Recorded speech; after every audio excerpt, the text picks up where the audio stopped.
जय श्री कृष्णा। राधे राधे भक्तजनों, आज आप सभी ने श्रवण करेंगे बुधवार की संपूर्ण पावन शुभ व्रत कथा।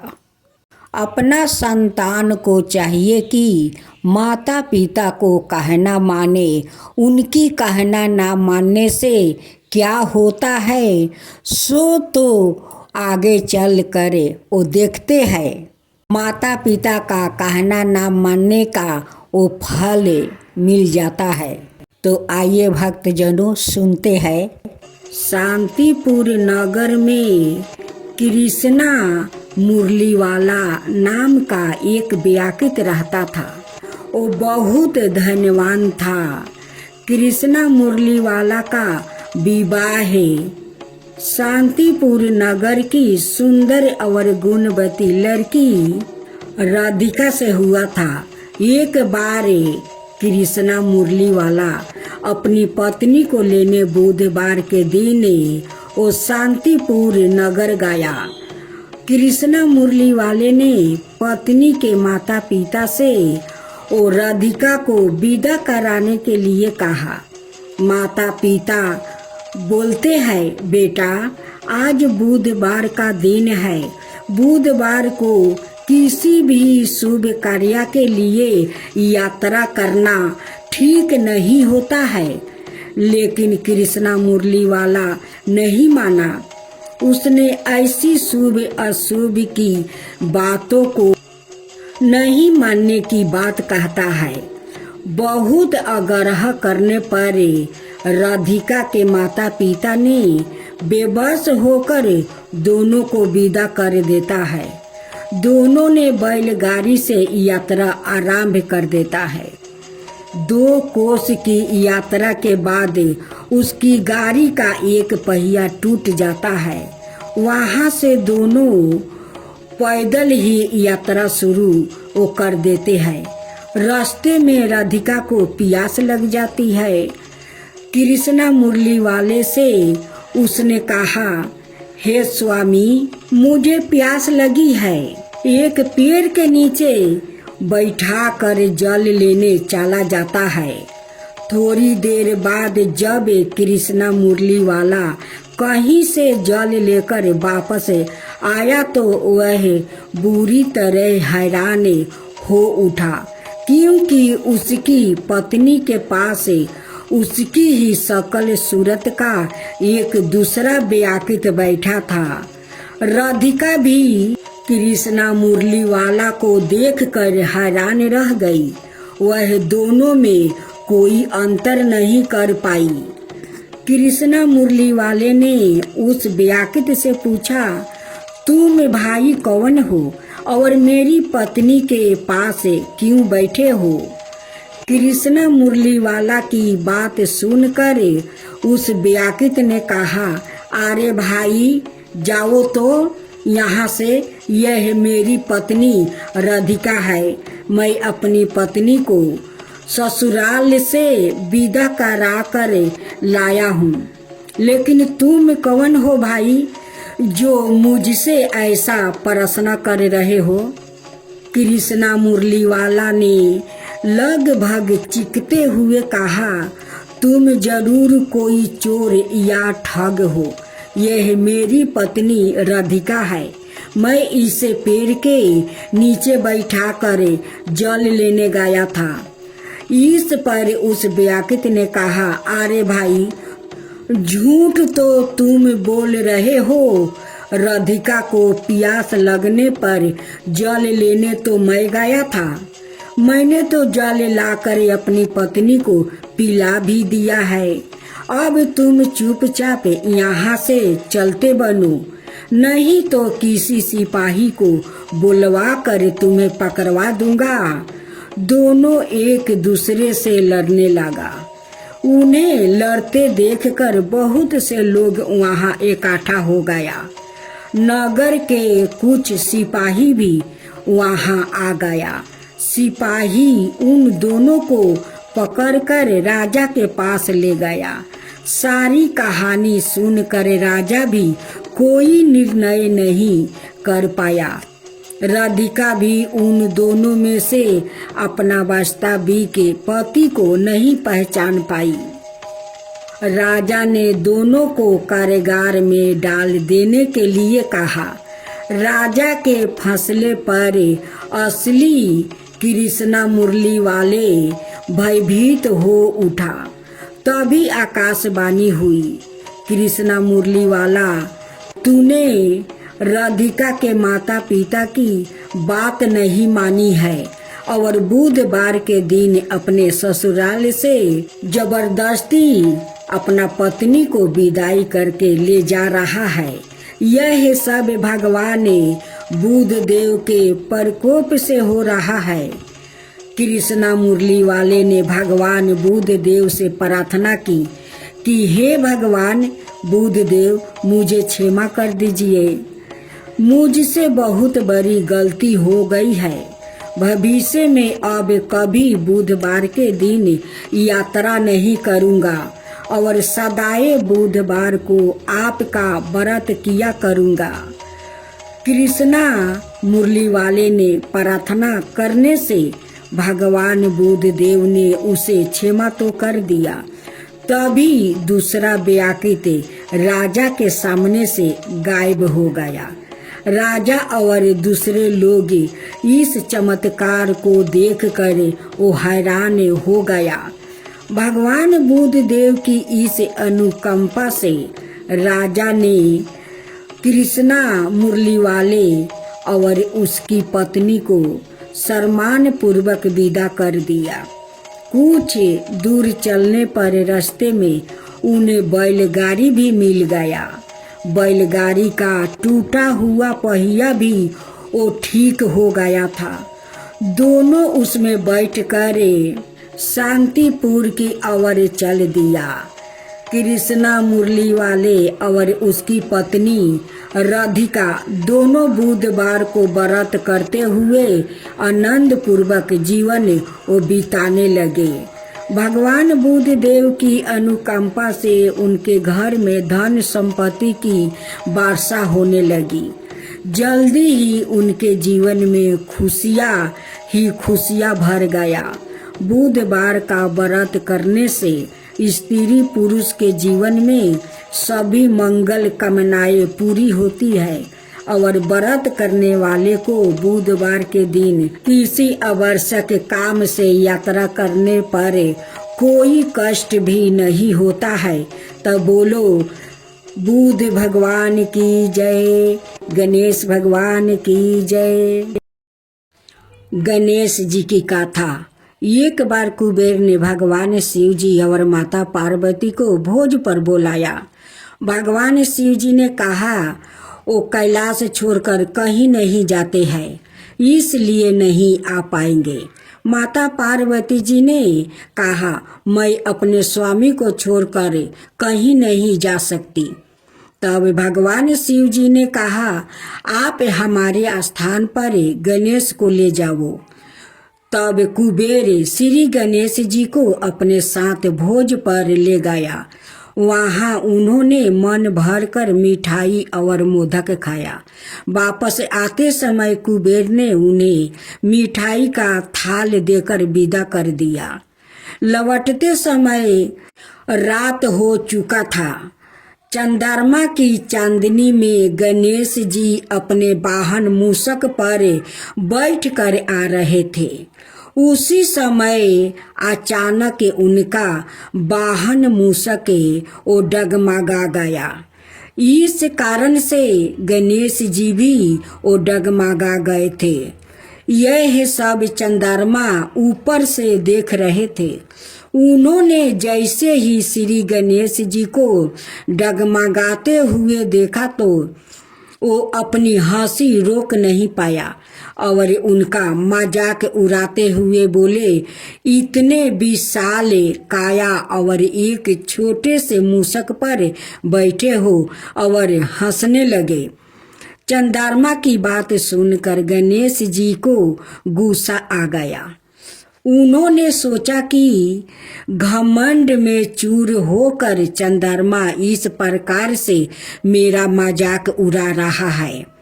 इसलिए श्री गणेश जी ने चंद्रमा को श्राप दे दिया कि जो भी गणेश चतुर्थी के तुमको देखेगा उस पर चोरी का आरोप लगेगा। श्राप की बात सुनकर चंद्रमा घबरा गया।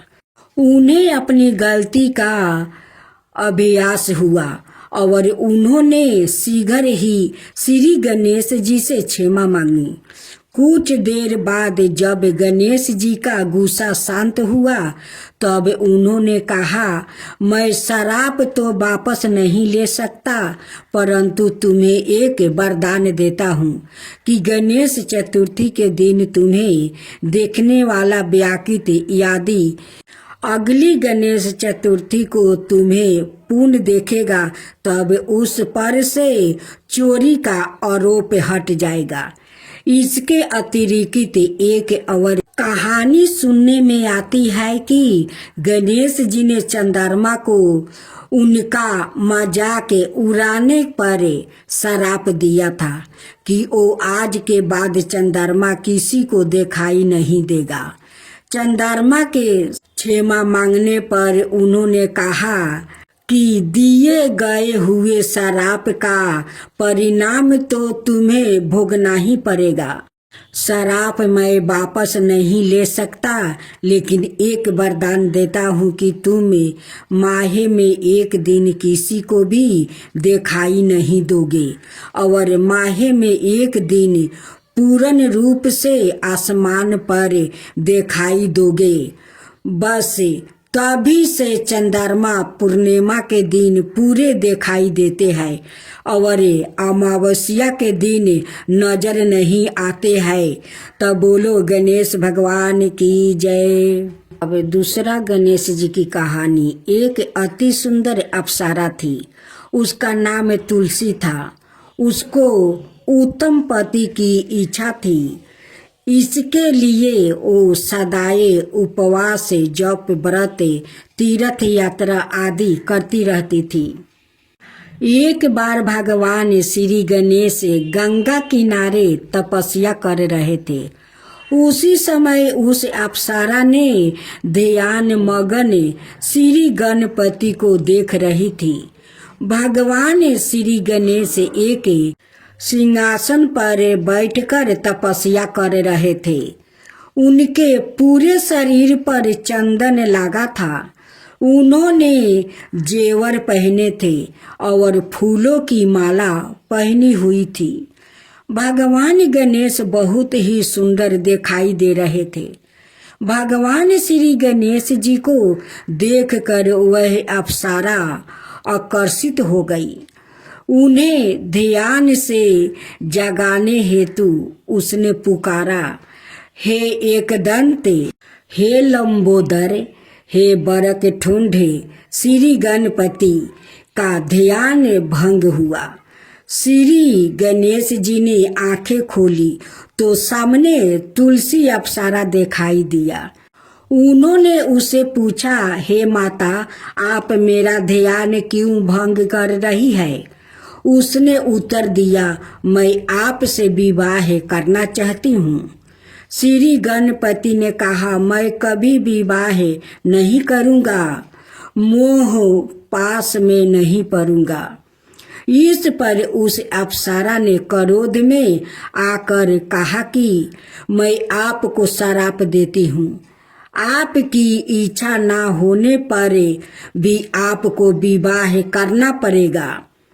इससे भगवान श्री गणेश जी क्रोधित हो गए और उन्होंने भी देवी तुलसी को श्राप दिया कि उनका विवाह असुर के साथ होगी।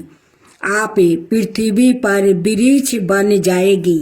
यह सुनकर अप्सरा अत्यंत दुखी हो गई और उन्हें अपनी गलती का अफसोस हुआ कि उन्होंने भगवान गणेश से क्षमा मांगी। देवता तो क्षमाशाली होते हैं, इसलिए भगवान श्री गणेश ने उस अप्सरा की क्षमा को स्वीकार किया और कहा कि अब शराप तो वापस नहीं लिया जा सकता है, लेकिन तुम वृक्ष रूप में भगवान विष्णु और श्री कृष्णा जी की प्रिया बनोगी। भविष्य में तुम्हें पवित्र पौधे के रूप में पूजा जाएगा, परंतु तुम्हें मेरी पूजा में कभी भी स्थान नहीं दिया जाएगा। केवल गणेश चतुर्थी को मेरी पूजा तुम्हारे बिना पूर्ण नहीं होगी। श्री गणेश जी के श्राप के अनुसार अगले जन्म में वह अप्सरा तुलसी का पौधा बन गई। आगे जाकर वह भगवान श्री विष्णु और श्री कृष्णा जी की प्रिया हो गई।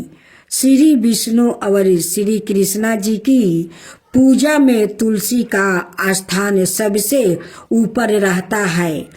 भगवान श्री गणेश जी ने दिए श्राप के कारण तुलसी को कभी भी गणेश पूजा में स्थान नहीं मिलता। तीसरा गणेश जी की कथा। बताया अनुसार देवी पार्वती एक दिन हल्दी का उपटन लगा रही थी, तभी अचानक माता के कक्ष में नंदी आ पहुंचा। यह देखकर माता पार्वती को अच्छा नहीं लगा। उन्होंने सोचा कि वो घर में अकेली रहती है, इसलिए जब जिसका मन करता है कोई भी उनके कक्ष में आ जाता है। अब मुझे एक ऐसा पुत्र चाहिए जो उनके साथ रहे और किसी को अंदर ना आने दे। साथ ही उनके पुत्र को माता के नाम से पहचाना जाए। माता पार्वती इस विचार में थी। ऐसे सोचते सोचते माता का उपटन सूख गया था। उन्होंने वह सूखा हुआ उपटन हाथों से निकाला और उसे एक बालक की मूर्ति बनाई। वह मूर्ति देखने में बड़े सुंदर थे। अत्यंत आनंदित हो गई। उन्होंने उस मूर्ति में प्राण डाल दिया। उस बालक के मुख पर हाथ फेर कर माता पार्वती ने कहा, तुम मेरे पुत्र हो। तुम सदाए मेरी आज्ञा का पालन करोगे। तुम मेरे नाम से अर्थात गौरी नंदन के नाम से पहचाने जाओगे। उन्होंने आगे कहा, देखो पुत्र, अब मैं स्नान के लिए अंदर जा रही हूँ। तुम ध्यान रखना कि घर के अंदर कोई भी ना आ पाए। माता पार्वती का आदेश मिलते ही आज्ञा पालन के लिए बालक गणेश द्वार पर जाकर खड़े हो गए। कुछ समय बाद वहां भगवान शिव जी आ गए। वो जैसे ही घर के अंदर जाने लगे तो बालक गणेश ने उनको नर्मता पूर्वक रोक दिया। बालक ने भगवान से कहा, क्षमा करे, मेरी माता ने किसी को भी अंदर जाने के लिए मना किया है। उनकी आज्ञा के अनुसार मैं यहाँ द्वार पर खड़ा हूँ। आप कृपा करें अंदर ना जाए। बालक की यह बात सुनकर भगवान शिव जी ने उसे समझाने का प्रयास किया। जब बालक गणेश नहीं माने तो भगवान शिव जी ने गुस्से में आकर बालक गणेश का सिर धड़ से अलग कर दिया। उसी समय माता पार्वती स्नान करके बाहर आ गई। उन्होंने देखी कि उनके पुत्रा का सिर जमीन पर पड़ा है। यह देखकर वो अत्यंत क्रोधित हो गई। उन्होंने भगवान शिव जी को पूरी कहानी बताई और बालक को वहां खड़ा करने का कारण भी बताई। इसके बाद पार्वती माता का गुस्सा शांत करने के लिए भगवान शिव जी ने माता से कहा कि वो बालक का सिर जोड़ देंगे, परंतु उनका पहला सिर नहीं होगा। इसलिए उनके सामने जो भी प्राणी पहले आएगा उसका सिर वो बालक गणेश के धड़ से जोड़ा जाएगा। उसके बाद जब वो वहां से बाहर निकले तब उन्हें एक हाथी दिखाई दिया। उन्होंने उस हाथी का सिर गणेश के धड़ से जोड़ दिया। साथ ही यह भी आशीर्वाद दिया कि सभी देवताओं की पूजा से पहले संसार में उस बालक की पूजा की जाएगी। इस प्रकार हाथी का सिर जुड़ने से उस बालक का नाम गजानंद अर्थात हाथी के मुख वाले पड़ गया। गणेश जी की आरती। जय गणेश जय गणेश जय गणेश देवा, माता जकी पार्वती पिता महादेवा। जय गणेश जय गणेश जय गणेश देवा, एक दंत दयाबंदी चार भुजधारी, मस्तक सिंदूर सोए मूस की सवारी। जय गणेश जय गणेश जय गणेश देवा, अंधन को आँख देते कोढ़ियन को काया, बाजिन को पुत्र देते निर्धन को माया। जय गणेश जय गणेश जय गणेश देवा, अंधन को आँख देते कोढ़ियन को काया, बाजिन को पुत्र देते निर्धन को माया। जय गणेश जय गणेश जय गणेश देवा, हार चढ़े फूल चढ़े और चढ़े मेवा, हार चढ़े फूल चढ़े और चढ़े मेवा। लड्डुअन का भोग लगे संत करे सेवा। जय गणेश जय गणेश जय गणेश देवा, दीनन की लाज रखो शुभ सुति बारी, दीनन की लाज रखो शुभ सुति बारी। कामना को पूरा करो जग बलिहारी। जय गणेश जय गणेश जय गणेश देवा, सूर्य शाम शरण आए सफल की जो सेवा, सूर्य शाम शरण आए सफल की जो सेवा। जय गणेश जय गणेश जय गणेश देवा, माता जाकी पार्वती पिता महादेवा। जय गणेश जय गणेश जय गणेश देवा, माता जाकी पार्वती पिता महादेवा।